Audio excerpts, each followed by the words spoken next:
الحمد لله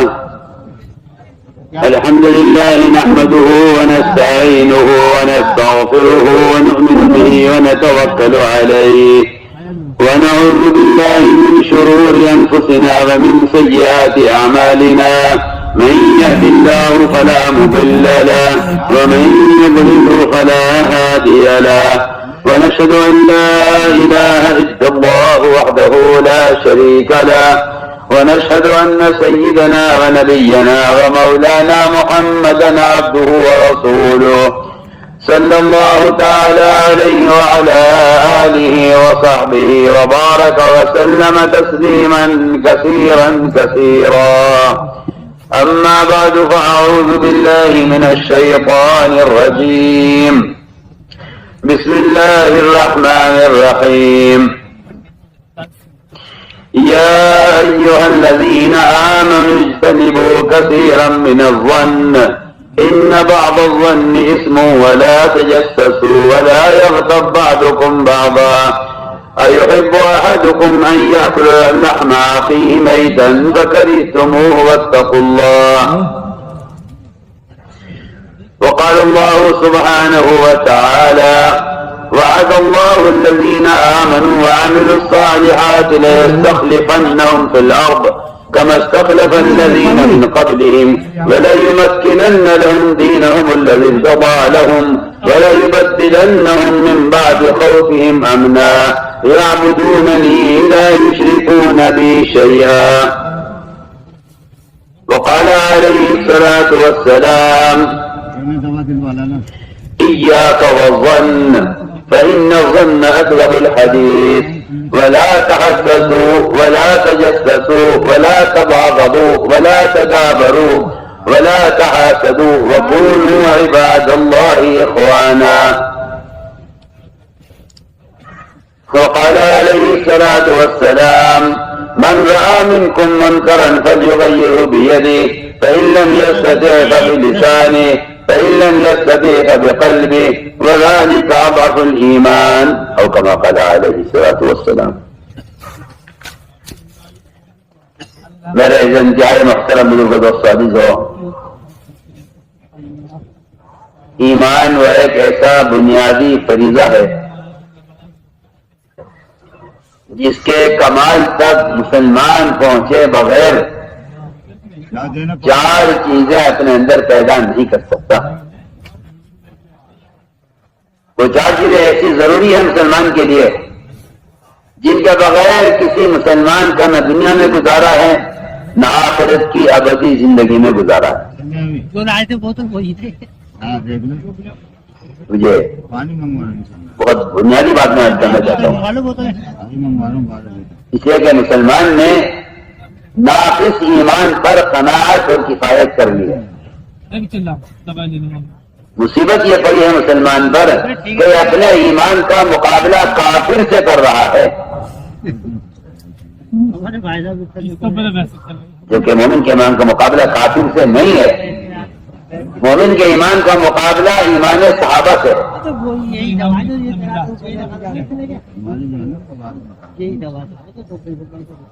جب کوئی بادشاہ کسی فقیر سے اپنی مالیت کا مقابلہ کرے گا تو وہ بادشاہ مطمئن رہے گا کہ میں بہت مالدار ہوں. تو دیکھ تو صحیح تو کس فقیر سے اپنی بادشاہت کا مقابلہ کر رہا ہے. میں مثال دے رہا ہوں آپ کو، اگر آپ کی بات سمجھ میں نہیں آ رہی ہے. کوئی پہلوان کسی بیمار کمزور آدمی سے اپنی پہلوانی کا مقابلہ کرے اور مطمئن ہو جائے کہ میں زیادہ طاقتور ہوں تو ایک آدمی کو پاگل کہا جائے گا کہ آپ مقابلہ کس سے کر رہے ہیں. میں آپ کو مثال دے رہا ہوں کہ زمانے کا مسلمان اپنے ایمان کا مقابلہ کافر سے کر رہا ہے. یہ ایسا ہے جیسا کوئی پہلوان کسی بیمار سے یا کوئی بادشاہ کسی فقیر سے اپنی مالیت کا مقابلہ کرے. میں بالکل ایک بنیادی مثال کر رہا ہوں. یہ مرض مسلمانوں میں عام ہے کہ میرا ایمان یہ ہے کہ میں اس کافر کا مقابلہ موجود ہوں، جبکہ مسلمان کے عمل کا مقابلہ نبی کے عمل سے ہے اور مسلمان کے ایمان کا مقابلہ صحابہ کے ایمان سے. تو پتہ چلے گا کہ ہم ایمان و عمل کی کس سطح پر ہیں. تو میں نے عرض کیا کہ چار چیزیں جن کی مومن کو شدید ترین ضرورت ہے دنیا میں بھی اور آخرت میں بھی، اور وہ ایمان کامل کے بغیر حاصل نہیں ہو سکتی۔ سب سے پہلی چیز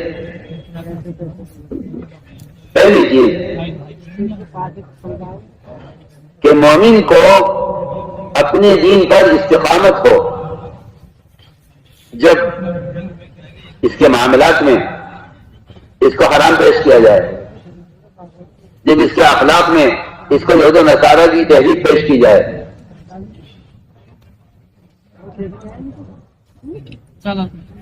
اور جب اس کو عبادات میں غیروں کے عبادت کے طریقے پیش کیے جائیں، اور جب اس کو عقائد میں غیروں کے عقیدے اور غیروں کا مزاج اس کو پیش کیا جائے، تو یہ صاف کہہ دے کہ میں مسلمان ہوں، میں اس میں سے کوئی بھی چیز اختیار نہیں کر سکتا۔ پیسے میں تمہیں دے دی جاؤ میں ہمارا ہم نے عرض کیا کہ پہلی چیز ہے کہ ایمان کے بغیر استقامت نہیں ہے۔ دوسری بات یہ ہے کہ جتنے اللہ تعالیٰ کے وعدے ہیں، یہ وعدے صرف یقین کرنے والوں کے لیے پورے ہوں گے۔ جن کو وعدوں میں شک ہے، اللہ تعالیٰ ان کے لیے وعدے پورے نہیں کریں گے۔ یہ بہت اہم بات ہے۔ وعدے صرف یقین کرنے والوں کے لیے پورے ہوں گے۔ جو وعدوں میں شک کریں گے ان کے لیے وعدے پورے نہیں ہوں گے۔ اس لیے مزیدار بات ہے یہ کہ اللہ تعالیٰ نے آپ صلی اللہ علیہ وسلم سے جتنے وعدے کیے ہیں، اور جتنے وعدے آپ صحابہ سے کیے ہیں، وہ سارے وعدے برے حالات میں کیے ہیں، اچھے حالات میں نہیں کیے۔ دیکھنے کے لیے کہ کون وعدوں کا یقین کرے کہ یہ وعدے پورے کرے، کون اللہ کے وعدوں میں شک کرے کہ ہم اس کو اپنے وعدوں سے محروم کر دیں۔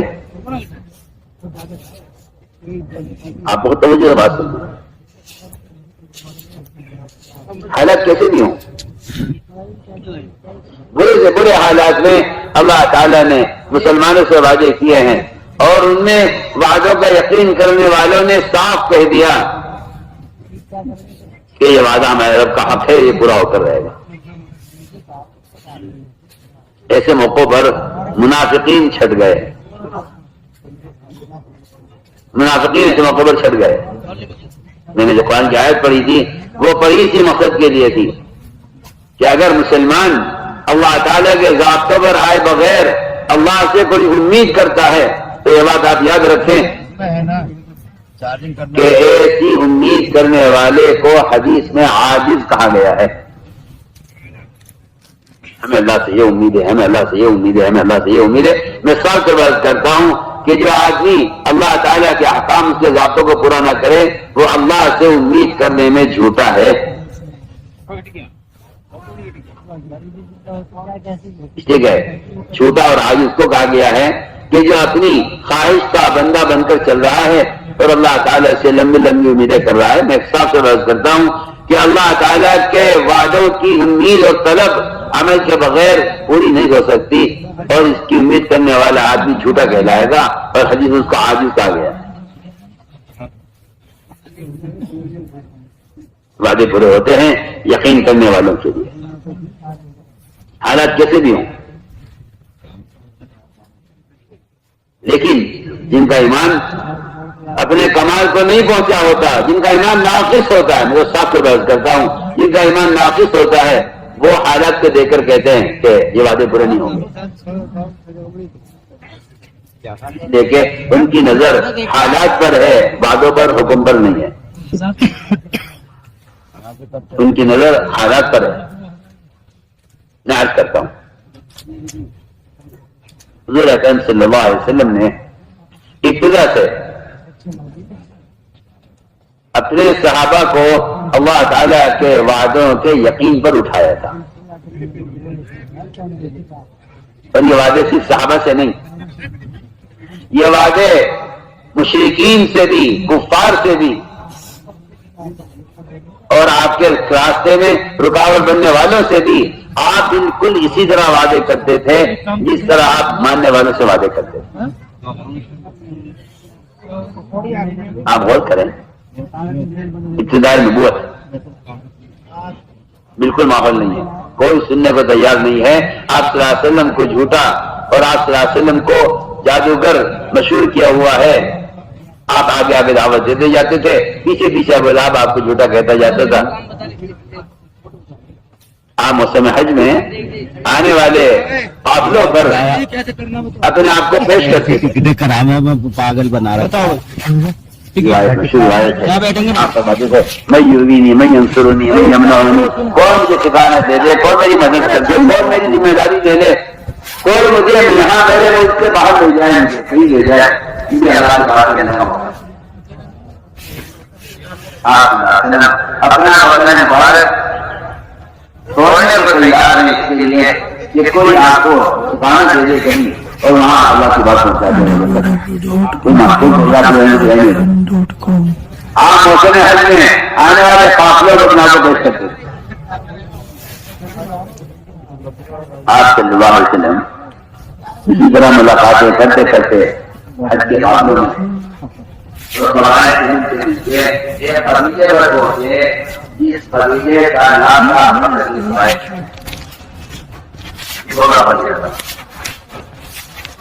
سے فرمایا کہ ہماری بڑی تعداد ہے، ہمارا بڑا دبدبہ ہے. آپ نے فرمایا کہ دیکھو میں اللہ رب العزت کا پیغام پہنچانا چاہتا ہوں، تم مجھے ٹھکانہ دے دو اور تم مجھے اپنے ساتھ فارغ لے چلو. تم مجھے اپنا فارغ لے چلو، میں جانے کو تیار ہوں. تمہیں ذمہ داری دے دو، میں تمہارے ساتھ چلتا ہوں. انہوں نے کہا اہل فارس نے کہ محمد صلی اللہ علیہ وسلم ہم آپ کو اپنے ساتھ نہیں لے جا سکتے، ہمیں فارس بڑا ظالم بادشاہ ہے، وہ کسی کے عذر کو قبول نہیں کرتا اور وہ کسی کو گناہ معاف نہیں کرتا، اور اگر ہم آپ کو لے گئے تو ہمیں فارس کے ظلم کا اور فارس کی طرف سے زیادتی کا ہمیں خوف ہے، لہذا ہم آپ کو نہیں لے جا سکتے. سنیے آپ، ہمیں فارس کا خوف ہے. آپ نے فرمایا کہ اے بکر بن وائل، اگر تم اس وقت ابھی 33 مرتبہ سبحان اللہ، 33 مرتبہ الحمدللہ، 34 مرتبہ اللہ اکبر تم کہہ لو تو میں تمہیں یقین دلاتا ہوں کہ جس فارس کے خوف سے تم مجھے لے جانے سے انکار کر رہے ہو، اور فارس کی بیویاں تمہارے بستروں پر ہوں گی اور اس کی اولاد تمہاری غلام، اللہ تمہاری غلام بنا دے گا ان کی اولاد کو. یہ وعدہ آپ ان مشرکین سے کر رہے ہیں جو آپ کو لے جانے سے ڈر رہے ہیں اپنے ساتھ. آپ ذرا غور کیجئے اس پر. مسلمان کو ان نماز تسبیحات کا نماز کے بعد بھی اس کو پڑھنے کا نہ اس کو توفیق ہے نہ اس کو یقین ہے، اور وہاں آپ صلی اللہ علیہ وسلم مشرکین اور کفار سے کہہ رہے ہیں کہ اگر تم اس وقت 33 مرتبہ سبحان اللہ کہہ لو اور 33 مرتبہ الحمدللہ کہہ لو، 24 مرتبہ اللہ اکبر کہہ لو، میں تمہیں یقین دلاتا ہوں کہ فارس کی بیویاں تمہاری باندیاں بن کر تمہارے بستروں پر اور اس کے بعد تمہاری غلام ہو. سوچیے آپ، وہ تو دنیا کو آدمی دین پر ترجیح جب دیتا ہے جب اس کا ایمان ختم ہو چکا ہوتا ہے. میں پکی بات آپ سے کروں گا. صاف فرماتے ہیں صحابی، وہ یہ کہتے ہیں بلکہ ابن عباس فرماتے ہیں رضی اللہ تعالیٰ کہ جو آدمی دنیا کو دین پر ترجیح دے اور اس کو دیکھنے والا آدمی اس کو احمق نہ سمجھے کہ اس کا وہ ایمان کے کمال کو پہنچا ہی نہیں ہے، ورنہ ایمان کی حقیقت اس کے پاس ہے جو دنیا کو دین پر ترجیح دینے والے کو احمق سمجھے. کیونکہ شکلوں کا یقین دل میں بیٹھا ہوا ہے، اس لیے آدمی ان باتوں کا یقین نہیں کرتا. ورنہ حضور اکرم صلی اللہ علیہ وسلم نے صاف فرمایا بکر بن وائل سے کہ بکر بن وائل، اگر تم 33 مرتبہ سبحان اللہ، 33 مرتبہ الحمدللہ، 34 مرتبہ اللہ اکبر اس وقت کہہ لو، میں تمہیں یقین دلاتا ہوں. سوچیے آپ، اس قسمہ پرسی کے عالم میں آپ صلی اللہ علیہ وسلم کی نظر کہاں ہے؟ اور آپ فارس کے بادشاہ کی بیویوں کو باندیا بنانے اور اس کی اولاد کو غلام بنانے کی بات ان سے کر رہے ہیں جو اس علاقے سے آئے ہیں، حالانکہ ابھی اسلام نہیں لایا. آپ ان کو یقین دلا رہے ہیں کہ میرا دین جو میں لے کر آیا ہوں اس دین پر مجھے خود اتنا یقین ہے، میں تمہیں یقین دلاتا ہوں. اس لیے بات یاد رکھو کہ مومن چاہے کسی بھی درجے کا ہو، ہمیشہ مومن کی نظر نتیجے پر رہتی ہے. کافر کی نظر ہمیشہ حال پر رہتی ہے، مومن کی نظر ہمیشہ مستقبل پر، آخرت پر رہتی ہے. چنانچہ مکہ مکرمہ آپ صلی اللہ علیہ وسلم اور تنگ ہوا. آپ صلی اللہ علیہ وسلم نے ایک مرتبہ فرمایا عثمان بن طلحہ ان کے ہاتھ میں بیت اللہ کی چابی ہوتی تھی. آپ نے فرمایا کہ عثمان میں بیت اللہ کی زیارت کرنا چاہتا ہوں، چابی ذرا دے دو. بیت اللہ سب کا ہے. عثمان نے کہا نہیں، چابی نہیں ملے گی. اب میں عثمان ایسا کرو تم کھول دو، میں 2 رکعت نماز بیت اللہ کے اندر پڑھ لوں. عثمان نے کہا نہیں، باہر پڑھ لو، اندر داخل نہیں دیں گے ہم. عثمان بن طلحہ وہ کفر پر تھے، آپ صلی اللہ علیہ وسلم کو نہ چابی دی نہ خود تالا کھولا. آپ ذرا غور کیجئے، قسمہ پرسی کا عالم دیکھیے آپ، اور آپ صلی اللہ علیہ وسلم کا یقین اور آپ کا نتیجے پر نظر. آپ نے کیا فرمایا اس وقت عثمان بن طلحہ سے کہ عثمان آج تم مجھے چابی نہیں دے رہے ہو، کل جب چابی میرے ہاتھ میں ہوگی اور میں جس کو چاہوں گا دوں گا، اس دن کیا ہوگا؟ یہ کہتا ہوں آپ سے، آج مسلمان اس یقین کی خرابی کی وجہ سے اتنی نا امیدی کا شکار ہے کہ اب اس کی زبان پر یہ آ گیا ہے کہ دین سے تو کوئی مسئلہ حل ہونے والا ہے نہیں. اب تو حالات ایسے رہے حالات یہ بتا رہے ہیں کہ اب تو دنیا والوں کے ساتھ ہو جاؤ تاکہ کم سے کم دنیا بن جائے. یہ ہے میں جو آپ سے بنیادی بات کہہ رہا ہوں. ہماری تبلیغ میں فضائل کی تعلیم کا مقصد ہی یہی تھا کہ کفر اور اہل کفر کے جتنے بھی ظاہری نظام ہیں، مسلمان وعدوں کے یقین کے اعتبار سے یہاں پہنچے کہ یہ ان ساری شکلوں کو توڑ دے. کہ نہیں ہوتا اس سے. اللہ کرتے ہیں اپنے امر سے کرتے ہیں، عمل پر کرتے ہیں، اپنے امر سے کرتے ہیں، عمل پر کرتے ہیں. ورنہ آپ صلی اللہ علیہ وسلم کی آپ دیکھیں اس وقت کی حالت قصبہ پرسی کی.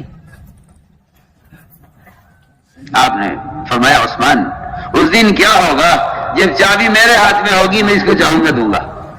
عثمان نے کہا بس ایسا کوئی وقت آنے والا ہے نہیں، اور اگر آیا بھی تو دن قریش کی بڑی ذلت کا ہوگا. فرمایا عثمان وہ دن تمہاری عزت کا ہوگا.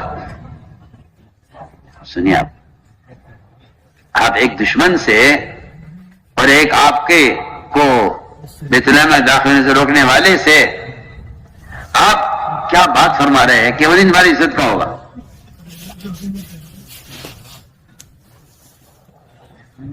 میرا دل چاہتا ہے کہ ہم پلٹ کر اس طرف جائیں مسلمان اجتماعی طور پر، کہ جب یہ اقلیت میں تھے، جب یہ 2-4 تھے، تب ان کی نظر وعدوں کے اعتبار سے کہاں تھی.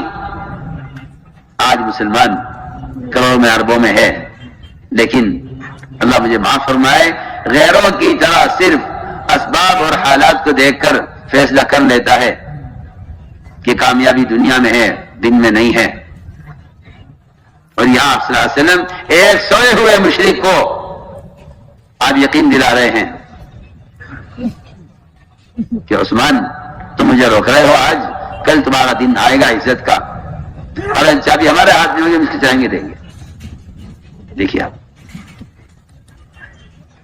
پھر آگے اور حالات تم ہے یہاں پر صلی اللہ علیہ وسلم کو مکہ مکرمہ سے نکلنے پر مشرکین نے مجبور کر دیا. آپ صلی اللہ علیہ وسلم چھپ کر نکلے مکہ مکرمہ سے اور مشرکین نے آپ کا پیچھا کیا، اس لیے کہ روکنا آپ کو ہجرت سے روکنا اس لیے تھا تاکہ آپ یہ دعوت کا کام یہاں سے باہر جا کر بھی نہ کر سکیں. ورنہ کہیں ثابت نہیں ہے کہ کسی نبی سے کسی زمانے میں قوم کی لڑائی اس کی عبادت پر، تلاوت پر، ذکر پر، روزے پر، زکوٰۃ پر، کسی پر نہیں. میں کہتا ہوں کہ باطل کا مقابلہ حق کے ساتھ صرف دعوت کے فریضے کی وجہ سے ہے، ورنہ عبادات کے فریضے پر کسی کی لڑائی اپنے نبی سے کسی قوم نے نبی سے لڑائی عبادت پر نہیں کی ہے. ابوبکر صدیق رضی اللہ تعالیٰ عنہ قرآن زور سے پڑھتے تھے، ان کی تلاوت ایسی داعیانہ تھی کہ مشرکین کی عورتیں اور بچے ان کی تلاوت کو سن کر ان کے قرآن کو سننے کے لیے ان پہ ٹوٹے پڑتے تھے، اور مشرکین کو اس بات کا اندیشہ ہوتا تھا کہ ایسا نہ ہو کہ یہ ان کو بات اچھی لگ جائے اور یہ کہ ان کی دین کی طرف مائل ہو جائیں. ایسی جاذبیت. اس لیے میں صاف طور عرض کرتا ہوں کہ ایک آدمی اپنی ذات سے کتنی چاہے تلاوت کر لے، جتنے چاہے اعمال خیر کر لے، لیکن اسلام کے پھیلنے اور دوسروں کے دلوں کے حق کی طرف متوجہ ہونے کے لیے شرط یہ ہے کہ آپ قرآن پڑھ کر سنائیں. اب تو مسلمان کو قرآن پڑھ کر نہیں سناتا، جبکہ قرآن نے لفظ استعمال کیا ہے داعیانہ تلاوت کا. میں علماء سے کہہ رہا ہوں اس میں اذا تلیت علیہم آیاتہ زیادہ تو نہیں مانا تلیت، اذا ذکر اللہ وجلت قلوبہم. جب اللہ کی یاد دوسروں کو دلائی جائے گی تو دلوں کا جلا ہوگا. جب قرآن دوسروں کو پڑھ کے سنایا جائے گا تب ایمان میں زیادتی ہوگی. ورنہ میں آپ سے کہتا ہوں کہ انفرادی اعمال سے نہ ایمان کی تکمیل ہوتی ہے اور انفرادی اعمال دعوت بھی نہیں بنتے. اس لیے باطل کو جو عداوت ہے وہ دعوت سے عداوت ہے. باطل کو دعوت سے عداوت ہے، عبادت سے باطل کو کوئی عداوت نہیں ہے. میری بات بہت توجہ چاہتی ہے. باطل کو عداوت دعوت سے ہے، عبادت سے نہیں ہے. بلکہ قرآن تو یہاں تک کہتا ہے کہ اہل باطل کے قلوب کے دبنے اور بھیجنے اور ضیق پیدا ہونے کا ایک واحد ذریعہ ہے کہ مومن اللہ کی توحید کو بیان کرے. آپ سنیے، میں بہت کام کی بات آپ سے کہہ رہا ہوں. باطل کے دل کے دبنے بھیجنے اور اس کی ضیق کا صرف ایک ذریعہ ہے قرآن کے اندر. آپ نماز پڑھیں، روزے رکھیں، حج کریں، زکوٰۃ دیں، تسبیح پڑھیں، تلاوت کریں، جو چاہے اعمال خیر کر لیں آپ. اس سے باطل کے قلوب پر اثر نہیں پڑتا. باطل کے دل کے بھیجنے کا اور اس کے دلوں کی ضیق کا قرآن نے صرف ایک عمل بیان کیا ہے، اذا ذکر اللہ وحدہ اشمئزت قلوب الذین هم بالآخرہ. اذا ذکر اللہ وحدہ، جب اللہ تعالیٰ کی توحید بیان کی جاتی ہے تو اس سے جتنے بھی باطل قلوب ہیں وہ سب کے سب اس سے بھیجتے ہیں، دبتے ہیں. اور اگر آپ تذکرہ کر دیں ان کی بتوں کا، ان کی شکلوں کا، تو پھر باطل خوش ہو جاتا ہے کہ آج انہوں نے ہمارا ذکر کیا ہے، ہماری چیزوں کا ذکر کیا ہے. میں آپ سے صاف طور عرض کرتا ہوں کہ مسلمان کا عقیدہ اتنا کمزور ہو گیا ہے کہ اسے یہ سوچتا ہے مسلمان کہ تھوڑی بہت اگر دوسروں کی بھی بات کہہ دی جائے تاکہ تعلقات ٹھیک رہیں، تاکہ آپس میں مل جل کر رہیں. میں آپ سے کیا عرض کروں قرآن کی بات. اللہ نے فرمایا قرآن میں کہ اے محمد صلی اللہ علیہ وسلم، اگر تم انہیں خوش کرنے کے لیے ایک بات بھی تم نے ان کے مطلب کی کر دی تو تم ہماری بات کو جھٹلانے والے ہوگے. اور اگر تم نے ایسا کیا تو یہ آپ کو اپنا جگری دوست بنا لیں گے. آج مسلمان یہ چاہتا ہے کہ ایسی چیزوں کو چھوڑ دیا جائے جس سے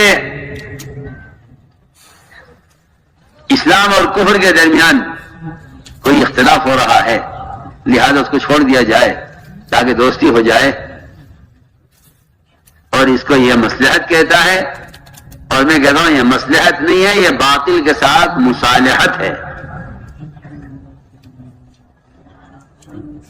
یہ مصلحت نہیں ہے، باطل کے ساتھ مصالحت ہے۔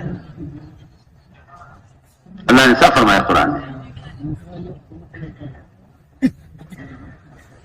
وَإِن كَادُوا لَيَفْتِنُونَكَ عَنِ الَّذِي أَوْحَيْنَا إِلَيْكَ لِتَفْتَرِيَ عَلَيْنَا غَيْرَهُ وَإِذًا لَاتَّخَذُوكَ خَلِيلًا، اگر آپ نے ان کے مطلب کی کوئی بات ہاں کر دی تو یہ آپ کو اپنا دوست بنا لیں گے،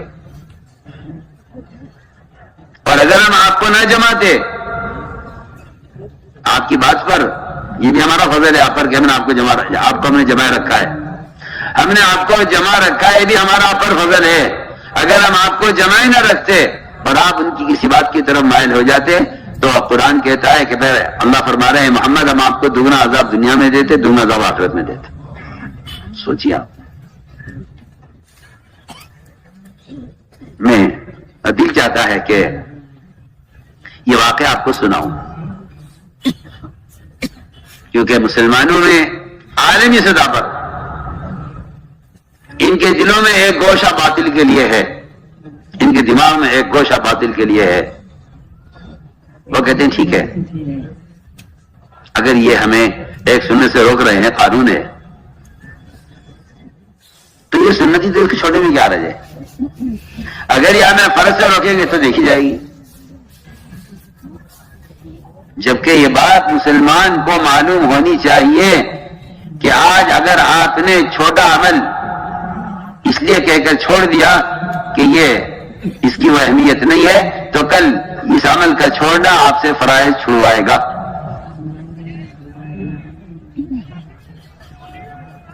میں عرض کرتا ہوں آپ سے، حضور اکرم صلی اللہ علیہ وسلم بیت اللہ کا طواف کرتے ہوئے ہر چکر میں حجر اسود کا بوسہ لیا کرتے تھے، ہر چکر میں آپ کا محبوب تھا حجر اسود۔ کیوں ہے اسود؟ اسود نام اس لیے نہیں ہے کہ یہ کالا ہے، لوگ اسے اسود کالا پتھر کہتے ہیں، حالانکہ یہ اسود کالا پتھر ہونے کی وجہ سے نہیں ہے۔ اگر یہ پتھر کالا آتا آسمان ظاہر جنت سے تو کہا جاتا تھا کہ ہاں یہ اسود اس لیے ہے، یہ اسود اس لیے نہیں ہے کہ یہ کالا پتھر ہے، یہ اسود اس لیے ہے کہ یہ دنیا کے اور جنت کے تمام پتھروں کا سردار ہے، اس لیے اسود ہے۔ یہ اسود سیادت سے ہے، جی ہاں، کالا ہونے سے نہیں ہے، کالا تو یہ بعد میں ہوا ہے، گناہگاروں کے ہاتھ لگانے اور حائضہ عورتوں کے چھونے سے یہ کالا ہوا ہے، ورنہ یہ دور سے زیادہ سفید تھا۔ میں درمیان میں بتا دوں آپ کو،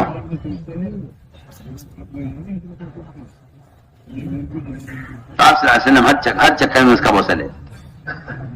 مشرکین نے جب دیکھا کہ انہیں یہ عمل پسند ہے تو میری پہلی بات آپ یاد رکھنا، اللہ کرے یاد رہ جائے، کہ باطل یہ دیکھتا ہے کہ انہیں کیا کیا چیزیں محبوب ہیں، میں ان کو ان کی محبوب چیز سے روکوں گا قانون بنا کر کہ بھئی یہ قانون ہے، یہ قانون ہے، یہ کہیں گے جی قانون ہے ہم کیا کریں۔ آج کل مسلمانوں کا میں کہتا ہوں عالمی سطح پر حال یہ ہے کہ انہوں نے اللہ کے قانون کو پیچھے ڈال کر مخلوق کے قانون کو اللہ کے قانون کے مقابلے میں کھڑا کر لیا ہے۔ یہ کہتے ہیں مجبوری ہے،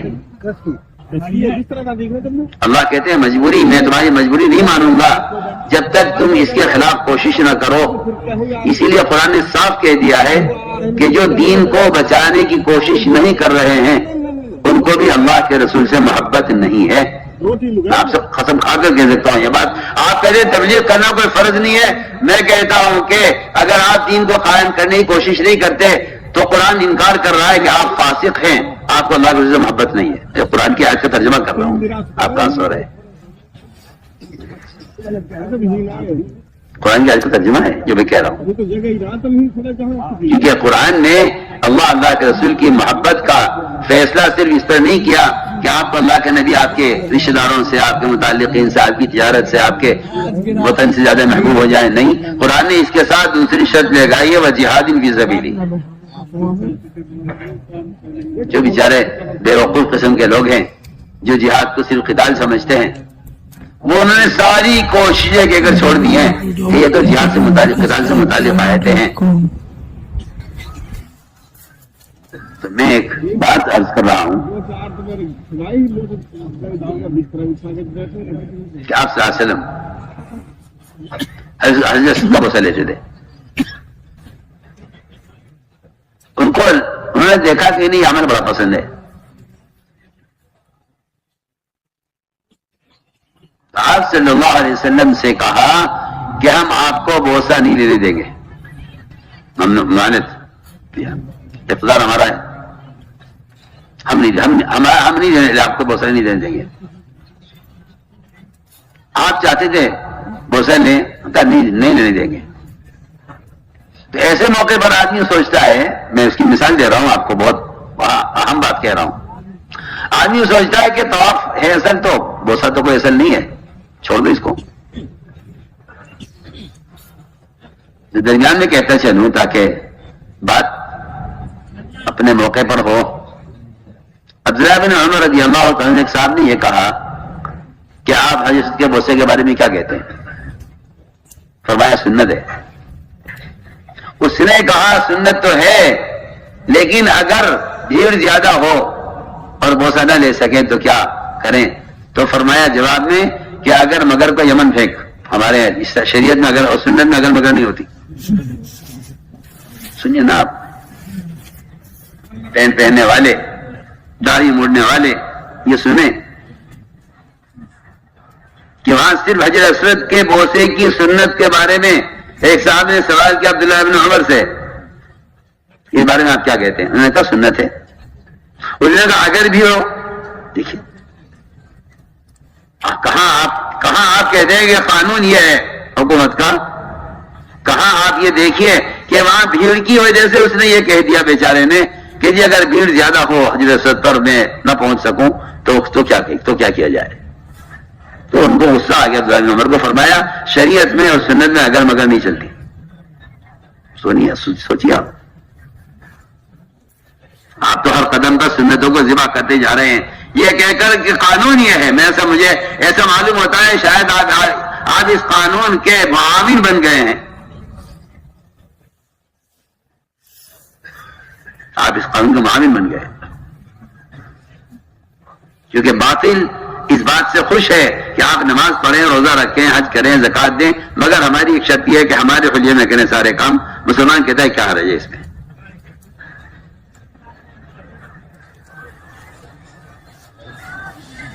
چنانچہ آپ صلی اللہ علیہ وسلم کو روک دیا گیا حضرت کا بوسہ لینے سے. جب دیکھا کہ ان میں اس ایک عمل کے چھوٹنے کا غم ہے اور تقاضا ہے اسے کرنے کا, تو انہوں نے کہا ٹھیک ہے, ہماری ایک شرط ہے, ہماری ایک شرط پوری کر دیجیے آپ, ہم آپ کو حضرت کا بوسہ لینے دیں گے.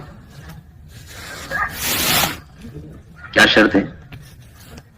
یہ شرط یہ ہے کہ جب آپ طواف کریں بیت اللہ کا, تو جو ہمارے بیت اللہ کے کونوں پر بت رکھے ہوئے ہیں, آپ ان کے آگے سے جھکتے ہوئے جائیں اور ان پر ہاتھ پھیرتے ہوئے جائیں. یہ ہماری شرط ہے. اگر آپ ایسا کر لیں گے ہم آپ کو حضرت کا بوسہ لینے دیں گے. میں آپ کے سے بہت بنیادی بات کہہ رہا ہوں. امت مسلمہ اس وقت جن حالات سے گزر رہی ہے, میں اس کا نقشہ آپ کے سامنے پیش کر رہا ہوں.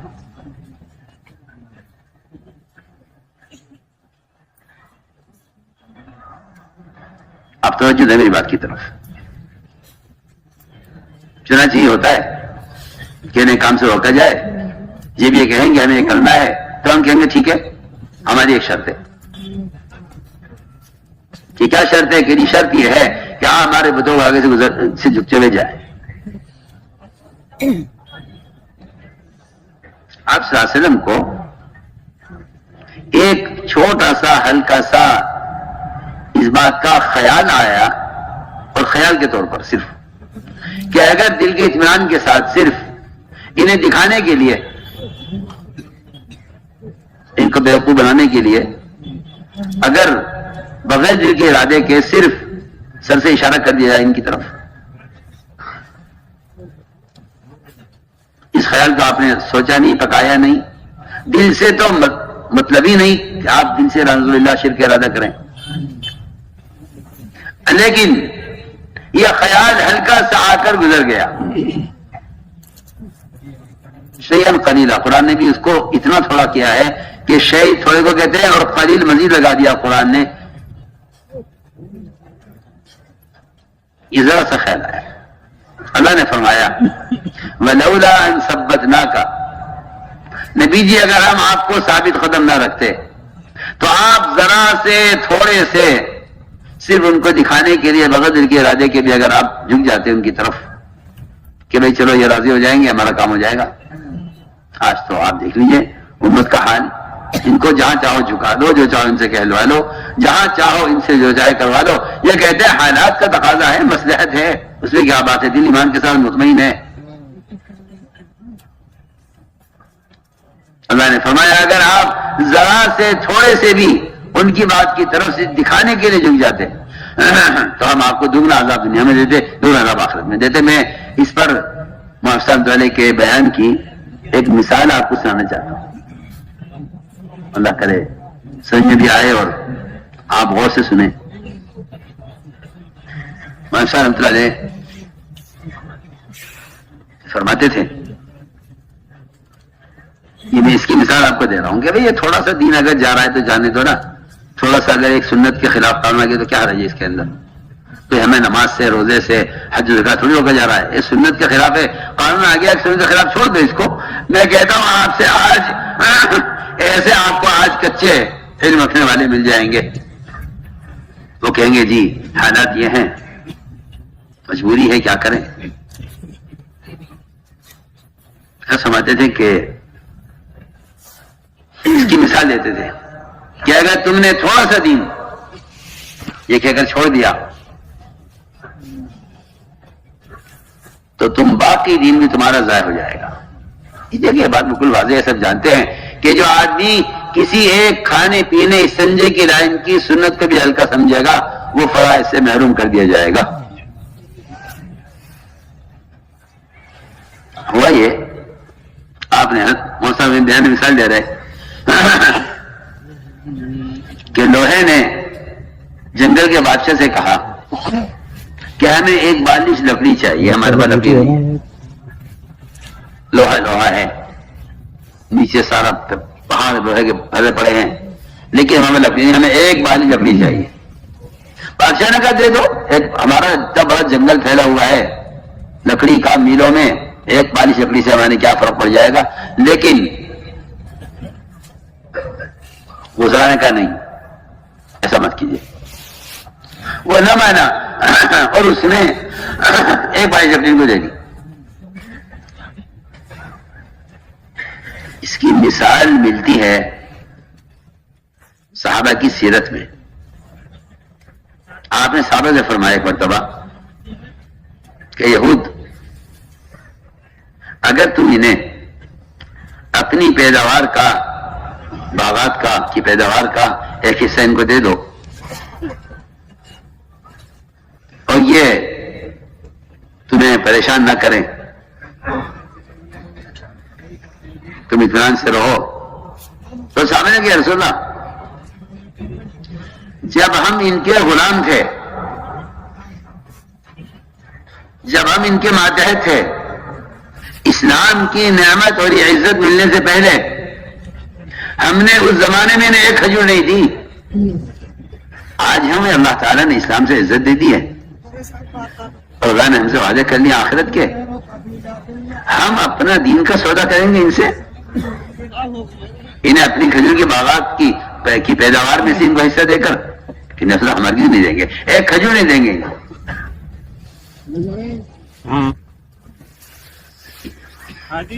اس لیے کہ دین کا سودا وہ کرتا ہے جس کے سامنے آخرت نہیں ہوتی. تو ہمارے بیان میں کہ ایک بارش لکڑی انہوں نے منع کیا لیکن بادشاہ مانا نہیں، دے دی اس نے. انہوں نے اس لکڑی کو آرے میں لگایا، اس کی ہتھی بنائی آرے کی. اور آپ سب جانتے ہیں کہ بڑھئی کا کوئی اوزار ایسا نہیں ہوتا لوہا کا لکڑی کاٹنے کا جس میں لکڑی شامل نہ ہو. دیکھ لیا، نہانی ہے، بسولا ہے، رندا ہے، آری ہے، سب کے اندر لکڑی کے ساتھ لکڑی لگی ہوتی ہے لوہے کے ساتھ. اس لکڑی کی وجہ سے اس لوہے میں کاٹنے کی طاقت ہے. اگر آپ بغیر ہتھی کے اور بغیر دستے کے اگر آپ جو ہے آرے کو پکڑیں گے تو آپ کا ہاتھ کٹے گا، لکڑی نہیں کٹے گی. وہ جو طاقت کاٹنے کی ہے وہ اس دستے کی ہے جس کو آپ نے ہاتھ سے پکڑا ہوا ہے. میں آپ کو بہت اچھی مثال دے رہا ہوں. کوئی اگر سمجھ رکھتا ہو میری بات کو سمجھنے کی، میں بہت بنیادی بات عرض کرنا. اس نے دے دیا، انہوں نے وہ ہتھی لگائی اس میں آرے میں اور پورا جنگل کاٹ کے ختم کر دیا. دیکھیے یہ موسیٰ کے بیان سے میں مثال عرض کر رہا ہوں کہ اگر تم نے تھوڑا سا دین چھوڑ دیا یہ کہہ کر کہ ہاں اتنا سا لے جاؤ، اس میں کون سا ہمارا کوئی کمی نہیں پڑتی، اس سے کوئی حرج نہیں ہے، لے جاؤ. جب لکڑی نے شکایت کی لوہے سے اور یہ کہا کہ تو مجھے اتنی بے دردی سے کاٹ دیتا ہے، بڑے بڑے تناور درخت ہوئے ایک آرے کے اشارے سے کٹ جاتے ہیں، تو لوہے نے یہ کہا لکڑی سے کہ میں تجھے کبھی نہیں کاٹ سکتا تھا، تیرا کچھ حصہ میرے ساتھ شامل ہے. میں بہت کام کی بات آپ سے کہہ رہا ہوں، تیرا کچھ حصہ میرے ساتھ شامل ہے، میں تجھے نہیں کاٹ سکتا تھا، وہ تو تیرا کوئی حصہ میرے ساتھ شامل ہے، اس لیے میں تجھے کاٹ رہا ہوں بے دردی سے. کیونکہ میں تو صاف عرض کرتا ہوں کہ جب مسلمانوں میں دنیاوی مصلحتوں کی وجہ سے یہ نفاق پیدا ہو جائے گا کہ وہ قومیت کے اعتبار سے مسلمان ہوں گے اور اپنی فکر اور سوچ اور عملی اعتبار سے وہ غیروں کے ساتھ ہوں گے، تو میں آپ سے صاف عرض کرتا ہوں کہ یہ مثال فٹ بیٹھتی ہے یہاں اگر کہ کچھ حصہ ان کا ان کے ساتھ شامل ہے جس اس جنگل کو کاٹنے میں اور اس سارے درختوں کو برباد کرنے کے لیے کافی ہو گیا ہے. ہم آپ کو مثال دے رہے ہیں. تو میرا اس دوستوں بزرگوں بات اصل یہ ہے کہ جن کی نظر وعدوں پر ہوتی ہے ان کی نظر نتیجے پر ہوتی ہے. میرا جو اصل موضوع ہے وہ یہ ہے سب سے پہلے کہ حالات کیسے بھی خراب ہوں کبھی یہ نہیں سوچنا چاہیے کہ ان حالات میں کیا ہوگا، کیونکہ حالات سے دھوکہ منافقین نے کھایا ہے ہمیشہ. ایمان والوں نے ہر حال میں یہ کہا ہے کہ اللہ کے وعدے حق ہیں حالات کیسے بھی ہوں. تو میں عرض کر رہا تھا کہ جب حضور اکرم صلی اللہ علیہ وسلم کو مجبور کر دیا ہجرت کرنے پر، آپ نکلنے لگے تو آپ صلی اللہ علیہ وسلم کو پکڑنے کے لیے نعوذ باللہ یہ اعلان ہوا زندہ یا مردہ جو بھی لے آئے گا ہم اس کو لیے 100 اونٹ کا اس کے لیے انعام ہے. کچھ لوگوں نے اگر کہا کہ ہاں ایک ساحل کی طرف ہم نے جاتے ہوئے دیکھا ہے. شوق مالک فوراً اٹھا اور اٹھ کر اس نے اپنا گھوڑا دوڑایا اس رخ پر اور آپ صلی اللہ علیہ وسلم کو جا کر اس نے آپ کے قریب تک پہنچ گیا. کوئی سوچے کہ بھائی اللہ کے رسول کو اللہ تعالیٰ غائب کر دیتے یا اس کو اندھا کر دیتے؟ نہیں، کیونکہ نصرت کا جو کمال ہے وہ بشریت کے ساتھ ہے. سنیے میں کیا کہہ رہا ہوں، نصرت کا کمال بشریت کے ساتھ ہے کہ دشمن سامنے ہے اور دشمن کو آپ پر حملہ کرنے کا پورا اختیار ہے اور کوئی رکاوٹ نہیں ہے. پھر پتہ چلے آپ کو کہ اللہ کی غیبی نصرت کیا ہوتی ہے. چنانچہ سراقہ آپ کے قریب آ گیا اور اس لیے ہونے لگے. تمہارا کہ مگر کیا بات ہے کہ جی میں تو آپ کے لیے رو رہا ہوں کہ آپ پر حملہ نہ کر دے. اللہ تعالیٰ کا وعدہ ہے کہ جو اللہ تعالیٰ کا پیغام اندر تک پہنچاتے ہیں اللہ تعالیٰ ان کے ساتھ دو کام کرتے ہیں. ایک تو ان کے دل سے غیر کا خوف نکال دیتے ہیں اور دوسرا اللہ تعالیٰ کی طرف سے ان کی حفاظت کا وعدہ ہے. اللہ یعصمک من الناس کہ اللہ تعالیٰ کو بچائیں گے لوگوں سے. سراقہ نے جب آپ کی طرف بڑھنے کا ارادہ کیا تو اس کے گھوڑے کے پاؤں پتھریلی جگہ پر پتھر پر کھڑا ہوا تھا, اس کے اندر دھس گئے. وہ سمجھ گیا کہ یہ محمد کی دعا ہے صلی اللہ علیہ وسلم, یہ میرے گھوڑے کے پاؤں. اس نے آپ صلی اللہ علیہ وسلم سے معافی چاہی, آپ نے دعا کی, وہ نکل گیا. مجھے تو اصل بات جو کہنی تھی کہ آپ صلی اللہ علیہ وسلم نے اس وقت سراقہ سے یہ کہا, سراقہ میں تجھ سے کہتا ہوں کہ جو دین میں لے کر آیا ہوگا تمہیں دین اختیار کر لو تو کسرا ابن ہرمز کے کنگن تمہارے ہاتھوں میں ہوں گے. یہ وعدہ آپ صلی اللہ علیہ وسلم نے اپنے قاتل مشرک سے اس وقت کیا ہے جب وہ تلوار اور خنجر لے کر آپ کے قریب آ گیا تھا. فرمایا میں تم سے ابھی کہتا ہوں. آپ سنیے نا, ایک آدمی مکہ مکرمہ سے چھپ کر نکل رہا ہے لیکن اس کی نظر وعدے پر ایسی ہے, دین سے کامیابی پر جو وعدے ہیں, دین سے کامیابی کے جو وعدے ہیں اس وعدے کو آپ یاد دلا رہے. سراقہ تم سے کہتا ہوں کہ کس طرح کے تمہارے ہاتھوں میں ہوں گے. ایک مشرک سے میں دوسرا واقعہ میں نے عرض کر دیا ہے کہ ایک مشرک سے آپ وعدہ کر رہے ہیں جو آپ کے قتل کے لیے آپ کے قریب آ گیا ہے اور آپ کو قتل کرنا چاہتا ہے. آپ اسے فرما رہے ہیں کہ سراقہ میں تم سے کہتا ہوں اگر تم اس دین کو اختیار کر لو تو تم دیکھو گے کہ کسرا کے دن تمہارے ہاتھوں میں ہوں گے. اللہ نے دکھلایا, آج کی وفات ہو گئی, اس کی وفات ہو گئی. حضرت عمر کے زمانے میں کسرا کا وہ صندوق لایا گیا جس میں کسرا کے اپنے بدن میں استعمال کا سامان تھا. صحابہ نے فتح کیا اس کا قلعہ اور وہ صندوق بند کا بند حضرت عمر کے سامنے لا کے پیش کیا گیا. حضرت اسے کھولا, سامنے سراقہ نے مالک رضی اللہ سے بیٹھے ہوئے تھے. حضرت عمر رضی اللہ تعالیٰ نے وہ کنگن پھینکے سراقہ کی طرف کہ سراقہ لو, وہ اس دن کا وعدہ آج پورا ہو جائے. آپ سوچئے نا, نظر جن وعدوں کا یقین ہوتا ہے اور ان کی نظر وعدوں پر ہوتی ہے. میں اس کی مثال عرض کر رہا ہوں. پھر آگے چلے, پھر آپ صلی اللہ علیہ وسلم خندق میں چٹان اڑ گئی, کھانے کے لیے کچھ نہیں, سردی زیادہ, دشمن زیادہ, خوف زیادہ, صحابہ کی تعداد کم.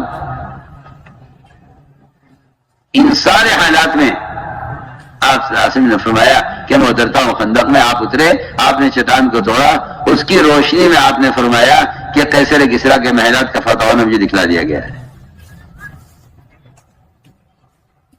مدائن کے شہر فتح ہوتے مجھے دکھلا دیے گئے ہیں. صحابہ نے کہا اللہ اکبر. منافقین نے کہا دیکھو ان کے حالات دیکھو, ان کی باتیں سنو. کھانے کو ہے نہیں, پیر پر بھی پتھر بنا ہوا ہے فاقے کا, پیٹ پر پتھر اٹھا رہے ہیں خندق کی کھدائی کا. یہ تو ان کی حالت ہے اور یہ کہہ رہے ہیں کہ ہمیں بتا دیا گیا ہے کہ کس طرح کے. تو منافقین نے کہا سارے وعدے تو کہیں کچھ نہیں ہوگا, کیونکہ منافق کی نظر حالات پر ہے, مومن کی نظر وعدوں پر ہے. اسی لیے منافقین پیچھے ہٹ گئے کہ یہاں سے چلو حالات ان کے ٹھیک نہیں ہے. آج ہی میں آپ سے کہتا ہوں, مسلمان وہ بات مسلمانوں کی خستہ حالی کو دیکھ کر یہ فیصلہ کر لیتا ہے کہ نہیں بھائی وہ دنیا والوں کے ساتھ ہی ٹھیک ہے, میرا تو گزارا, اس لیے کہ یہ تو بڑے حالات میں ہیں. جی ہاں, تو میں نے صاف بات عرض کر دی ہے کہ جنہیں اللہ کے وعدوں کو یقین نہیں ہوتا وہ دین پر قائم نہیں رہ سکتے. وہ بے دینی اختیاری اس لیے کریں گے کہ انہیں وعدوں کا یقین نہیں ہے. حضور اکرم صلی اللہ علیہ وسلم صحابہ کو لے کر حدیبیہ میں عمرے کے لیے آئے. آپ کو روک دیا گیا عمرے سے اور یہ کہا, سہیل ابن عمر آئے, آپ نے فرمایا دیکھو سہیل آ رہے ہیں, معاملہ آسان ہو جائے گا. اس بات کو واقعی کوئی سمجھا نہیں کہ سہیل کے آنے سے معاملے کے آسان ہے، کیا مطلب ہے؟ آپ میری بات کو توجہ دیں گے؟ سہیل ابن عمر آئے، آپ ان کے نام سے فال نکالی کہ معاملہ آسان ہو جائے گا۔ ہم سوچتے ہیں سب کہ اس کا مطلب یہ ہوگا کہ آپ صلی اللہ علیہ وسلم کو اور آپ کے صحابہ کو یہ عمرے کا اجازت دے دیں گے اور یہ آپ کو لے جائیں گے عمرہ کرانے کے لیے۔ حالانکہ انہوں نے آ کر اس سے بھی سخت بات کی ہے، سخت بات کی، اور یہ کہا کہ جو آپ نے عہد نامے کے اندر رسول لکھا ہے اسے کاٹیے، ہم آپ کو رسول نہیں مانتے۔ اوروں نے تو سیدھا ہی کہا کہ عمرہ نہیں کرنے دیں گے، انہوں نے کہا کہ اس میں سے رسول کا لفظ کاٹیے، ہم آپ کو رسول نہیں مانتے۔ میں بھائی کاٹ دو، صاحب نے کہا ہم تو نہیں کاٹ سکتے، آپ میں لاؤ مجھے دو، میں کاٹ دیتا ہوں۔ اللہ نے آپ کو اس وقت صرف اتنا علم دیا ہے کہ آپ کو معلوم ہو جائے کہ رسول کہاں لکھا ہوا ہے، ورنہ آپ نہ لکھ سکتے ہیں نہ پڑھ سکتے ہیں۔ آپ امی اس لیے بنائے گئے تھے کہ تاکہ صرف آپ اللہ کی بات لوگوں تک پہنچائیں۔ آپ کو اللہ نے بتا دیا کہ دیکھو یہاں رسول لکھا ہوا ہے، اسے کاٹ دو، کاٹ دیا آپ نے۔ آپ کے رسول کہنے سے رسول نہیں ہوتے ہیں، وہ تو رسول کو اللہ نے بنا کے بھیجا ہے۔ اگر ساری دنیا بھی انکار کرے تب بھی آپ رسول ہیں، اگر ساری دنیا ایمان لیا ہے تب بھی آپ رسول ہیں، برابر ہے۔ ایسا تو ہے نہیں کہ آپ کی رسالت کی کا کمال جب ہے جب سب آپ پر ایمان لائیں،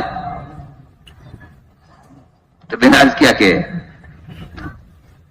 کہ معاملہ آسان ہو گیا۔ آسان کا مطلب یہ تھا کہ تم جتنے مشکل پیدا کرو گے ہمارے لیے اتنی آسانی ہو جائے گی۔ مطلب یہ تھا اس کا سہیل بن عمرو کے آنے کا۔ میں نے دیکھو سہیل آئے، معاملہ آسان ہو جائے گا، انہوں نے کہا یہ رسول کاٹیے۔ میں کہنا چاہتا ہوں کہ نبی کی نظر کہاں ہوتی ہے؟ اللہ اکبر۔ یہ دونوں واقعے میں آپ سے سامنے پیش کر رہا ہوں۔ پہلے میں نے کہا کہ عثمان بن طلحہ نے آپ کو چابی نہیں دی بیت اللہ کی، اور ادھر سہیل انہوں نے آپ سے عاصم کا رسول نام کٹوایا۔ جب یہ ہوا تو عمر نے طے کر لیا کہ مجھے جب بھی موقع ملے گا میں اس کے سہیل کے سامنے کے دانت توڑ دوں گا تاکہ یہ کبھی صاف نہ بول سکے۔ اس نے کہا نا اللہ کے رسول کو رسول کاٹو، میں اس کے دانت توڑوں گا سامنے کے تاکہ بول نہ سکے، اس کی آواز اس کے الفاظ زبان کے سمجھ نہ آ سکیں، میں ان کے سامنے کے دانت توڑنے۔ غصہ تھا حضرت عمر کو۔ اللہ کی شان، سہیل بن عمرو بدر کے قیدیوں میں قید ہو کر آئے۔ حضرت عمر نے فیصلہ کر لیا کہ کہاں ہے اس کے مجھے دانت توڑنے، اس نے اللہ کے رسول کٹوایا تھا عہد نامے سے، مجھے اس کے دانت توڑنے۔ میں بہت مزے کا قصہ آپ کو سنا رہا ہوں۔ لوگوں نے کہا کہ رسول اللہ وہ عمر اس کے دانت توڑنے جا رہے ہیں، بلاؤ عمر کو یہاں۔ آؤ، کہاں جا رہے ہیں؟ کیونکہ میں نے طے کر رکھا تھا، بہت پہلے سے میں نے فیصلہ کیا ہوا تھا کہ مجھے اگر قابو مل گیا سہیل پر تو میں ان کے سامنے کے دانت توڑوں گا۔ آپ صلی اللہ علیہ وسلم کی نظر پھر نتیجے پر ہے۔ میں تو یہ کہنا چاہتا ہوں، ایک فرد جس نے آپ کا رسول نام کٹوایا ہے عہد نامے سے، آپ فرما رہے عمر اس کے دانت مت توڑنا، تم سامنے کے، تمہیں معلوم نہیں کہ اللہ تعالیٰ اس شخص سے ایسا بیان دلوائیں گے کہ میرے بعد مسلمان اس کے بیان کی وجہ سے مرتد ہونے سے بچ جائیں گے۔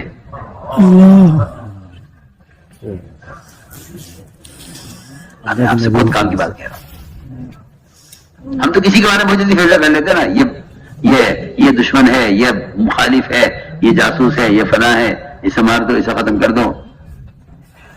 اور وہاں ایک کافر کی، ایک مشرک کی صلاحیت کہ اسے مجھے کس طرح ہدایت پر لا کر، اسے دعوت دے کر ہدایت پر لا کر، مجھے اس آدمی کی فصاحت، اس کی بلاغت اور اس کے بیان کرنے کی جو استعداد ہے، اسے مجھے ایک زمانہ اپنے بعد جو زمانہ آئے گا فتنے کا، اقتدار کا، وہاں مجھے اس کے بیان سے فائدہ اٹھانا ہے۔ آپ نے فرمایا عمر اس کے دانت مت توڑنا، یہ صاف بول نہیں سکے گا، پھر نقصان ہوگا دین کا، تم اس کو رہنے دے صحیح بطور سے دار۔ سنیے میں آپ کو بہت کام کی بات اس کو سنا رہا ہوں، میں نہ تو اس کے اندر اچھی ٹھیک ہے جی، آپ کا حکم ہے، اس لیے کہ جہاں نبی کی نظر ہے وہاں ان اندھوں کی نظر تھوڑی ہے۔ اس زمانے کے جو لوگ کہتے ہیں وہ زمانہ یہ دین اونٹوں کے زمانے کا دین ہے، آج کا دین وہ نہیں ہے جو اونٹوں کے زمانے کا، میں کہتا ہوں گدھا ہے، فاسق ہے وہ شخص جو کہتا ہے کہ اس سنت کا اب زمانہ نہیں ہے، اگرچہ وہ کتنا پکا سچا متقی مسلمان کیوں نہ ہو، فاسق ہے وہ. عجیب فتنہ پیدا کیا ہوا ہے مسلمانوں نے کہ ٹھیک ہے سنت ہے مگر اس زمانے کی سنت ہے. تم نبی کو اس زمانے کا نبی سمجھتے ہو؟ آپ صلی اللہ علیہ وسلم کی کسی سنت عادت کو یہ کہہ کر چھوڑ دینا کہ یہ زمانے کی سنت ہے، میں کہتا ہوں کہ یہ محمد صلی اللہ علیہ وسلم کو ان کے زمانے کا نبی سمجھتا، آج کے زمانے کا نبی نہیں سمجھتا. ورنہ نبی کی سنت کی جو اقتدا نبی کی حیات میں ہے، اللہ کی قسم اس سنت کا مقام آج بھی اتنا ہی ہے، قیامت تک بھی اتنا ہی رہے گا. یہ تو کچھ فاسق قسم کے لوگ پیدا ہو گئے اندر جو کہتے ہیں بھائی ہاں ٹھیک ہے سنت تو ہے مگر یہ زمانے میں چلنے والی نہیں ہے. تو میں نے عرض کیا کہ آپ نے فرمایا عمر اس کے دال مت توڑنا. حکم ہے آپ کا؟ تو میں نے فرمایا ٹھیک ہے جی آپ کا حکم ہے، نہیں توڑتے. اللہ نے ان کو ہدایت دی. آپ صلی اللہ علیہ وسلم کی وفات کے بعد جب مسلمانوں میں اطلاع آیا اور مکہ مکرمہ کے مسلمان مسلمۃ الکذاب کے ہاتھ پر بیعت ہونے لگے اور اس کو نبی ماننے لگے، تو جو اصل مکہ مکرمہ کے امیر تھے اس زمانے میں وہ کہتے تھے کہ میں تو بہت زیادہ غم ہے مجھے آپ صلی اللہ علیہ وسلم کی وفات کا، مجھے تو ہوش نہیں ہے، میں بیان نہیں کر سکتا میں اس وقت. تو سہیل نے کہا کہ آپ یہاں بیٹھیے ممبر پر، میں بیان کروں گا. تو اس دن سہیل بن عمر نے ایسا بیان کیا مسلمانوں میں، اور وہ بیان کیا جو بیان لفظ لفظ ابو بکر صدیق رضی اللہ تعالیٰ مدینے میں کر رہے تھے، وہی بیان سہیل بن عمر مکے میں کر رہے تھے. ان کے بیان کی وجہ سے مسلمان مکہ مکرمہ کے مسلمان مرتد ہونے سے بچ گئے. یہ اس زمانے کی بات آپ صلی اللہ علیہ وسلم کی آج پوری ہوئی ہے. سوچیں آدمی بعض مرتبہ انتقام میں آ کر صلاحیتوں کو ضائع کر دیتا ہے کہ ہمیں انتقام لینا ہے، اسے صلاحیت کیسی بھی ہو. تو میں نے عرض کیا کہ یہ ایک موقع یہ ہے. ادھر عثمان بن طلحہ نے آپ کو بیت اللہ میں جانے سے روکا، چابی نہیں دی. جب آپ مکہ مکرمہ فاتحہ میں داخل ہوئے اور کفار سب ڈرے ہوئے تھے، آپ صلی اللہ علیہ وسلم نے کہ ہاتھ میں چابی تھی، فرمایا عثمان کو بلاؤ، عثمان کہاں ہے؟ دیکھیے عثمان طلحہ ہے. فرمایا عثمان ہم نے آپ سے اس دن کہا تھا کہ چابی ہم جس کو چاہیں گے دیں گے. عثمان اس دن تم نے چابی ہمیں نہیں دی مگر آج ہم تمہیں دیتے ہیں. لو یہ نہیں کہ ہم مسلمان کا بدلہ آج لیں گے آپ سے، کہ نہیں عثمان تم نے ہمیں چابی نہیں دی تھی مگر ہم نے تم سے اس دن وعدہ کیا تھا کہ تمہیں عزت ملے گی، لو یہ چابی تم رکھو. آج تک چابی اسی خاندان میں چلی آ رہی ہے، کسی کے مجانی کو لے لے. تو میں آپ کو مثالیں پیش کر رہا ہوں کیونکہ دنیا کی دھندے اور دنیا کے اسباب انہوں نے اس باب کو بالکل بند کر دیا ہے. اللہ مجھے معاف کرے، مسلمانوں میں ان فضائل کی تعلیم کو اتنا ہلکا سمجھا جاتا ہے کہ سنی ہوئی باتیں ہیں بار بار کی کیوں دہراتے ہیں. ہر نماز کے بعد تعلیم ہو رہی، تعلیم ایک ہی کتاب پڑھی جاتی ہے، ایک ہی کتاب پڑھی جاتی ہے، کوئی اور کتاب ہی نہیں ہے. جی ہاں میں کہتا ہوں کہ یہ اس سے بڑا بے وقوف کوئی نہیں ہے جس کو پتہ ہی نہیں ہے کہ وہ تو وعدوں کے یقین کو تازہ کرنے کے لیے تعلیم ہوتی ہے، اسے پتہ ہی نہیں ہے. تو یہ سبب کی دنیا میں گیا ہے، اس سبب کی ظلمتوں کو اور سبب کے یقین کو مٹانے کے لیے، کھرچنے کے لیے تعلیم کا حلقہ ہے. تو میں نے عرض کیا کہ ایک موقع یہ کہ وعدے پورے ہوتے ہیں یقین کرنے والوں کے لیے. یہی حال آپ کے صحابہ کا تھا، شہر آپ کے صحابہ کا تھا. تعلیم حلقہ چل رہا تھا، تعلیم حلقہ چل رہا تھا. تو آپ نے فرمایا کہ تم ہیرا کا علاقہ پتہ کرو گے اور تم فاتحہ میں داخل ہوگے تو فرمایا کہ لڑکی شیوا بنت بقیلہ سفید خچر پر سوار کالی اوڑی ہوئے ہوئے شہزادی زیورات سے لدی ہوئی بہت مالدار بہت خوبصورت آپ صحابہ سے ہمارے وقت میں ملے گی. پرانے صحابہ آگے بیٹھے ہوئے یہ خریم بن اوس اسی وقت آئے ہجرت کر کے پیچھے بیٹھے بالکل آخر میں وہ کھڑے ہو گئے وہاں سے رسول اللہ یہ لڑکی آپ مجھے دے دیجئے. فرمایا یہ تمہاری ہو گئی. ہاں یعنی دیکھ لینا بھائی اگر فتح ہو جائے اگر تم وہاں موجود ہو اگر تمہاری تشکیل اس جماعت میں اس جگہ ہو اگر مگر کچھ نہیں فرمایا تمہاری ہو گئی. یہ اللہ کا روایت کے اندر ہے کہ تمہاری ہو گئی. آپ کے زمانے گزر گیا یہ وعدہ پورا نہیں ہوا. ہمارا تو مزاج یہ ہے کہ اگر مشرک حکومت مسلمانوں سے وعدہ کر لے اور وہ حکومت گر جائے تو مسلمان کہیں گے اب یہ وعدے پورے نہیں ہو سکتے جنہوں نے کیا تھا وہ تو چلے گئے. اتنے یعنی میں کہتا ہوں ایک مشرک فقیر کے وعدے کے پورا نہ ہونے پر مسلمان مایوس ہو جاتا ہے. اگر وہ مر جائے یا وہ جو ہے وزارت سے ادھر جائے تو مسلمان کہتا ہے جی اب تو ہوگا ہی نہیں کیونکہ جس حکومت نے وعدے کیا تو وہ حکومت ہی نہیں ہے. کیا میں آپ سے کیا عرض کروں. یہ ہے مسلمان کے یقین کا حال کہ اگر ان سے فقراء وزراء اگر ان سے کوئی وعدہ کر لیں اور وہ مر جائیں یا وہ گدی سے ادھر جائیں تو مسلمان مایوس ہو جائے گا کہ بھائی اب مسلمانوں کو کوئی پرسان حال نہیں. اب ہم مسلمانوں کا کیا ہوگا. یہ ایک آدمی تھا ہمارے خیال کا یہی اتر گیا ہے اب کیا ہوگا ہمارا. جی ہمیں تو آپ سے کھل کر آپ سے عرض کر رہا ہوں یہ میں اندر کا جو یقین کی دھجیاں اڑ گئی ہیں اور جو یقین کھوکھلے ہو گئے ہیں میں اسے عرض کر رہا ہوں سب سے. اللہ تعالیٰ اس کے منتظر ہیں کہ میرے وعدوں پر آ جائے میں لوٹا کر اس کو اسی عزت پر اور اسی سطح میں پہنچا دوں. مگر کیا کریں یہ اپنا کٹورا فقیروں کے آگے لے کر گھوم رہا ہے. جن کو اللہ سے لینا نہیں آتا ان سے لینا نہیں چاہیے.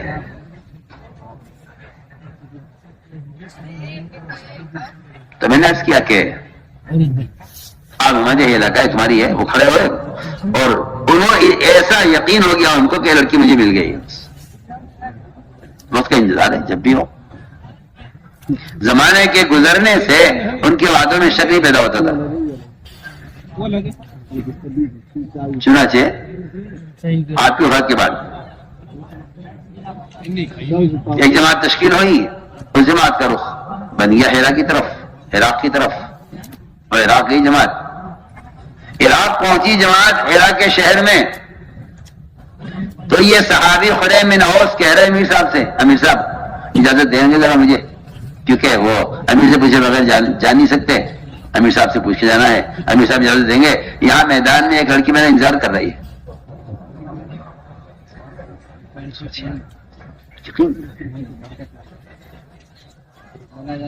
اس کا کوئی پیغام آیا کوئی میسج آیا کوئی اس نے کہلوایا آپ کے پاس.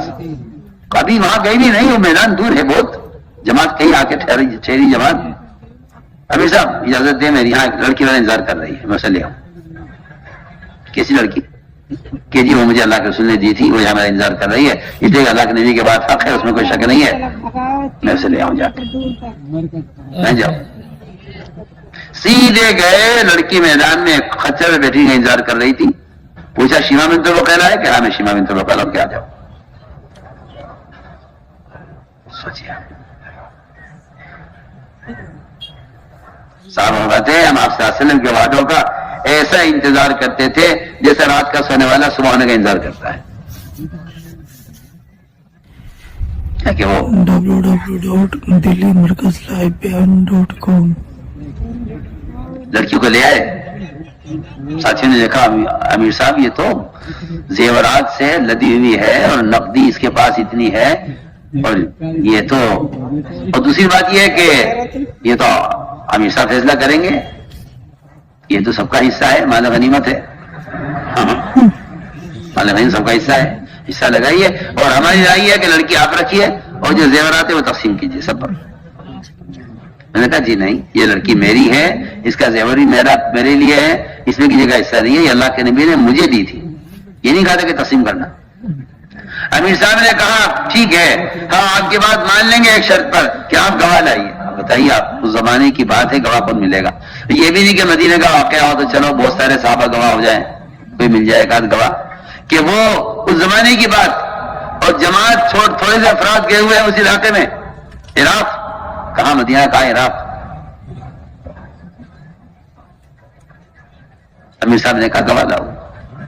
گواہ کہاں سے لاؤں؟ گئے وہاں صحابہ بیٹھے ہوئے تھے انہی کی جماعت کے, ان سے جا کر کہا کہ بھئی وہ میں جو اللہ کے رسول نے لڑکی دی تھی میرے پاس ہے وہ, امیر صاحب گواہ مانگ رہے ہیں. کوئی تم میں ہے جو اس دن آپ صلی اللہ علیہ وسلم کے زمانے میں تعلیم کا حلقہ ہو رہا تھا مسجد نبوی میں ہم بیٹھے تھے, تم میں سے کوئی تھا اس میں؟ اور دو ساری صاحب ہاں ابھی کی تو بات ہے, ہاں ہم تھے اس دن تعلیم میں, آپ صلی اللہ علیہ وسلم نے وعدہ کیا تھا, تو آپ کھڑے رہتے میں گواہ ہوں, دوسرے کا میں بھی گواہ ہوں. دونوں آئے, دو انصاری صحابی, دونوں نے کہا کہ ہاں یہ لڑکی انہی کی ہے, ہم موجود تھے اس دن کے تعلیم کے حلقے میں جب آپ صلی اللہ علیہ وسلم نے اس سے وعدہ کیا تھا. سوچیے آپ, غور کیجیے, آپ کو صبح کی تعلیم کی شام کو خبر نہیں, شام کی تعلیم کی صبح کو خبر نہیں, جی کیا سنا کیا پڑھا کچھ بھی نہیں. تو میں آپ سے کچھ حقیقت عرض کر رہا ہوں. فرمایا کہ لے جاؤ لڑکی تمہاری ہو گئی. تو میں عرض کر رہا تھا کہ وعدے پورے ہوتے ہیں یقین کرنے والوں کے لیے, وعدے پورے ہوتے ہیں یقین کرنے والوں کے لیے. اس لیے میرے دوستوں عزیزوں, معاملہ ہمارا اللہ کے ساتھ ہے, مخلوق کے ساتھ نہیں ہے. جی ہاں, اس لیے فرمایا کہ اللہ تعالیٰ کی جو قدرت ہے وعدوں کے ساتھ ہے, وعدے حکموں کے ساتھ ہے, صرف امید کے ساتھ نہیں کہ آپ امید کریں اللہ سے, کہ نہیں, اللہ کی اطاعت کے بغیر اس سے امید کرنا, یہ میں کہتا ہوں کہ یہ ایسا بندہ بالکل عاجز ہے کہ اللہ تعالیٰ, بلکہ یہ اللہ سے امید کرنے میں جھوٹا ہے. اگر یہ اللہ تعالیٰ سے امید رکھتا ہے عمل کے بغیر, تو اللہ سے عمل کے بغیر امید کرنے والا جھوٹا ہے,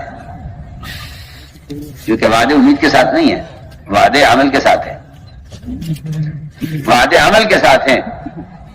اسی نے فرمایا کہ جب وعدے عمل کے ساتھ کیے گئے ہیں, ہر موقع پر وہ عمل پیش کرو کہ ہمارا عمل یہ ہے, اللہ سے وعدہ پورا کر. وہ 3 آدمی جو غار میں پھنسے تھے اور موت ان کے سامنے تھی اور نکلنے کا کوئی راستہ نہیں تھا, ان تینوں نے سر جوڑ کر بیٹھے اور یہ طے کیا کہ آج ہم اس مصیبت سے نکلنے کے لیے کوئی راستہ نہیں سوائے اس کے کہ ہم اللہ کے سامنے میں اعمال پیش کریں. تو میرے دوستو عزیزوں, دوسری بات یہ ہو گئی کہ وعدے یقین کے والوں کے لیے پورے ہوتے ہیں. تیسری بات یہ ہے کہ ایمان کے بغیر اعمال میں اخلاص بھی نہیں ہوتا. جی ہاں, یہ جو آدمی کام سے بیٹھ جاتا ہے, معمولی بات پیش آتی ہے, کیونکہ استقامت ہوتی ہے اخلاص والوں کو, استقامت ہوتی ہے اخلاص والوں کو. اور فرمایا کہ جن کے دلوں میں اخلاص ہوگا وہ کسی کی نہ ملامت کی پرواہ کریں گے, نہ کسی کی تعریف سے خوش ہوں گے, نہ کسی کی تعریف سے خوش ہوں گے, نہ کسی کی ملامت کی پرواہ کریں گے. وہ ہوتے ہیں مخلصین, کہ جو کسی کی تنقید کرنے سے ناراض نہیں ہوتے اور تعریف کرنے سے خوش نہیں ہوتے, وہ ہوتے ہیں مخلصین. میرے دوستو عزیزوں, آدمی حق کا ساتھ دے دیتا ہے, لیکن حق کا ساتھ دینے والے مخلصین کون ہیں؟ میں بہت آپ سے اہم سوال کر رہا ہوں. سب سے حق کا ساتھ دینے والے مخلصین کون ہیں؟ کیونکہ حق کا ساتھ دینے والے مخلصین وہ لوگ ہوتے ہیں کہ جنہیں حق کا ساتھ دینے میں مخلوق کے تعلقات کو دخل نہ ہو. اخلاص سے کہتے ہیں اس عمل کو جس میں اللہ کا غیر شامل نہ ہو. آپ حق کا ساتھ دے رہے ہیں, آپ حق کا تعاون کر رہے ہیں, لیکن اندر ایک چور ہے دل میں, وہ چور یہ ہے کہ میں اس لیے کر رہا ہوں کہ یہ میرے صوبے کے لوگ ہیں، میرے حلقے کے لوگ ہیں، میرے قبیلے کے لوگ ہیں، میرا رشتہ دار ہے، مجھے اس لیے اس کا ساتھ دینا ہے. میں آپ سے بہت بنیادی بات کہہ رہا ہوں کہ ہے میں ان کا ساتھ دے رہا ہوں اس لیے کہ یہ میرے رشتہ دار ہیں، یا یہ میرے قبیلے کے لوگ ہیں، یا میرے برادری کے لوگ ہیں، یا یہ میرے حلقے کے لوگ ہیں، مجھے اس لیے ان کا ساتھ دینا ہے. حق سے اسے کوئی مطلب نہیں ہے. مخلصین وہ ہوتے ہیں جو حق کا ساتھ دینے میں ذاتی تعلقات کو داخل نہیں ہونے دیتے. اگر حق بات دشمن کی طرف سے آتی ہے تو کہتے ہیں ٹھیک کہہ رہا ہے، اور اگر غلط بات دوست کی طرف سے آتی ہے تو کہتے ہیں غلط کہہ رہا ہے. وہ ہوتے ہیں مخلصین. میں اس پر آپ کو ایک واقعہ سناؤں گا سیرت سے کہ حق کا تعاون کرنے کے لیے کیسا اخلاص چاہیے.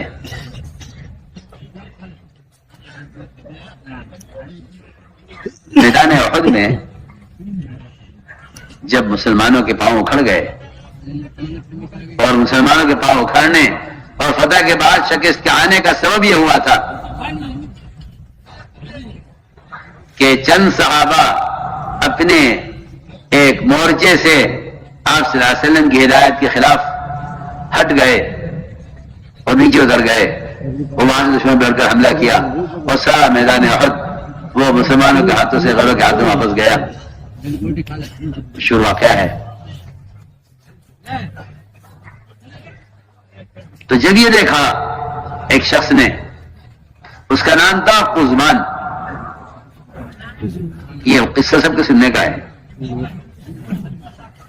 اس کا نام تھا قزمان.